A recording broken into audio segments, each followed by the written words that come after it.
आपको तो एक्चुअली मैं दूसरे एक बारे में बात करना चाहता था आपसे। क्योंकि जो पिछला कॉल हुआ था उसमें आपने जो स्लेवरी का जो इशू है उसने आपने उठाया था। कि जो एक्चुअली क्या हो कि इस्लाम में स्लेवरी जो है इसी वजह से मतलब वो कतर में और जो सऊदी है उसमें एक इंसान की जहन है कि हमें अभी भी गुलाम रखना है। तो ये मैंने हमारे जो एक मतलब जो जहाँ से मैं बचपन में जाता था मौलवी साहब के पास, तो उनसे मैं जाके ये सवाल पूछा कि अ, कि मतलब क्या स्लेवरी अब भी वैलिड होना चाहिए कि नहीं।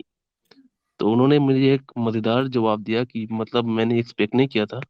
वो कह रहे थे कि बेटा ये सब मत सोचो, तुम्हारा ईमान खत्म हो जाएगा। हाँ, ठीक है ना, भटक तो जाओगे। मैं, हाँ तुम भटक जाओगे, ईमान खत्म हो जाएगा। ये सब नहीं नहीं सोचते।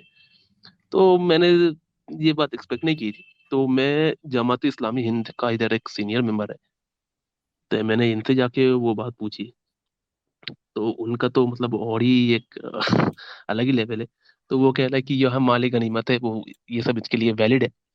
तो हाँ, मैंने उनसे पूछा कि क्या अब भी मतलब इस एज में भी ये सब चीजें वैलिड है कि नहीं।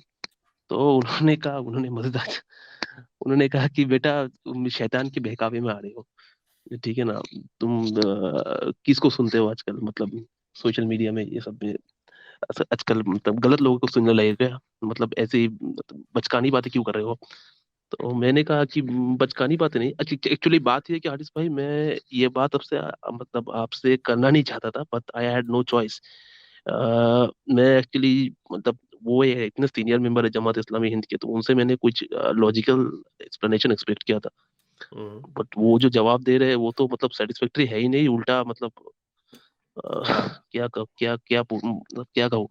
तो इसी वजह से मुझे आपसे आना पड़ा कि पहली बात तो ये, और दूसरी कि ये बात उन्होंने एक और बात भी कही थी कि इस्लाम में जो स्लेवरी है, तो प्रॉफिट ने ये भी इनकरेज किया था कि आप स्लेव्स को फ्री करो, छोड़ दो उन्हें। ठीक है ना, तो उनसे मैंने एक लाइक काउंटर क्वेश्चन किया था कि जो मारिया किप्ते रदियल्लाहु अन्हु है, तो मतलब वो तो गिफ्ट में मिला था ना, प्रॉफिट सल्लल्लाहु अलैहि वसल्लम को गिफ्ट में मिला था। तो लाइक एज ए स्लेव उन्होंने मतलब मारिया किप्तिया रदियल्लाहु तआला को आजाद क्यों नहीं किया उस वक्त, मतलब स्लेव एक्सेप्ट करके उनको आजाद कर देते। तो बेटे ने कहा नहीं कि वो कहा जाती ये जाती। तो मैंने कहा शायद वो गोरी थी, ग्रीस की थी शायद। तो मैंने कहा उधर ही भेज देते ना। तो मतलब उनके स्लेव बनाने की मतलब उनको रखने की क्या जरूरत है, स्लेव बना के रखने की क्या जरूरत थी आपको। इजिप्ट की थी वो, तो इजिप्ट की थी वो, ग्रीस की नहीं थी। इजिप्ट के जो बादशाह थे तो उन्होंने उसको गिफ्ट में दिया था। वो गोरी थी हाँ, वो शायद, मिस्री वो ही थी। ग्रीस की थी।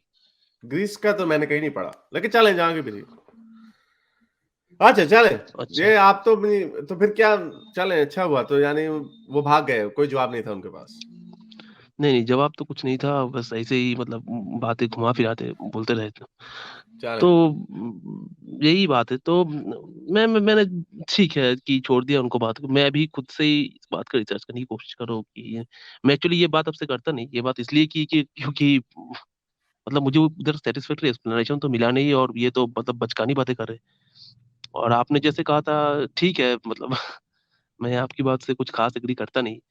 लेकिन मतलब ये चीज कौन सी उनसे भी बात? मैं ये नहीं है कि मैं उनसे एकदम मतलब पूरा सेटिस्फैक्टरी एक्सप्लेनेशन है ये तो मतलब कुछ है नहीं। अगर भाई है या हाँ या ना, बस इतना में आप जवाब दे दो ना। आप बातों के मतलब ऐसे ही घुमा फिरा के बोल रहे हो, मतलब कोई लॉजिक नहीं है, एक्सप्लेनेशन नहीं है। शैतान तुम्हारे कान में आके क्या कह रहा है मतलब ये कैसे एक्सप्लेनेशन है। तो इसलिए यही बात है। और दूसरा एक और कि जो क्रिएशन की जो थ्योरीज है जो इस्लाम में है, तो as a student of science हमें तो पता होता है कि बिग बैंग जो है, ये एक्चुअली मैंने कभी ना, आपको पता है मैं सुनते आ रहा हूँ, मतलब कभी इतना गौर नहीं किया था कि इस्लामिक क्रिएशन जो ये जो थ्योरीज थे, तो उसमें जमीन को पहले बनाया गया था, उसके बाद आसमान को बनाया गया था, सात आसमान को अल्लाह ने बना दिया। उसके बाद उन्होंने मतलब तारों को सजाने के लिए, आसमान को सजाने के लिए तारों को बना दिया था, मतलब ऐसे ही कुछ बातें थे। तो इनका मैंने कुछ खास गौर नहीं किया था। रिसेंटली मुझे एक दूसरे एक्स मुस्लिम के चैनल में मुझे मतलब गेम किया था, तो उन्होंने ये बात उठाई।